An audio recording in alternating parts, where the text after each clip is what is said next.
Sumulat si Mika Mojica patungkol sa kanyang problema itirikan ng kanilang bahay. Ang bahay daw nila ay nakatayo sa likod ng isang bahay mula sa kalsada.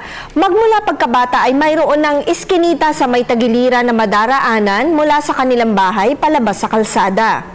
Nang ipagbili daw ang bahay na nasa unahan ng kanilang bahay, nilagyan daw ng nakabili ng pader ang mismong gate palabas ng bahay nila Mika. Wala na daw silang madaanan dahil sa may bahay na ring nakatirik sa bandang unahan ng kanilang bahay.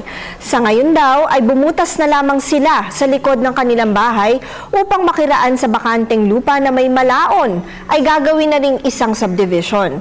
Malamang ay hindi na sila makadaraan pa roon wala na raw iyon. Ano daw ang marapat na gawin ni Mika?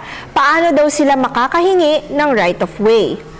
Mika, kung walang adequate outlet mula sa inyong bahay patungo sa labasan, maaaring mag-demand o humingi ng easement of right of way.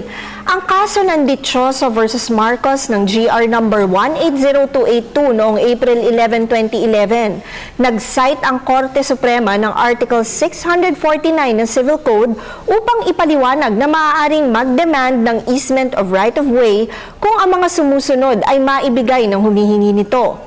Una, ang property na nasabi ay napapaligiran ng ibang immovables o ibang property at na access sa public highway. Ikalawa, may kabayaran patungkol sa halaga ng lupa na sasakupin ng daraanan. Ikatlo, ang kadahilanan ng isolation ng property ay hindi dahil sa kagagawa ng may-ari ng property na ito.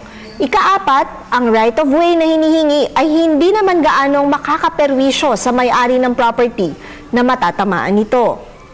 Mika, tandaan ng aming opinyon ay limitado lamang sa mga impormasyong inyong ibinigay sa amin at maaari itong mag-iba, depende pa sa karagdagang detalye. Malaya po kayong makakakonsulta sa inyong napiling abogado. Patuloy po kayong mag-email sa ptv4newscenter@gmail.com. Attorney JJ ang inyong bisig ng batas.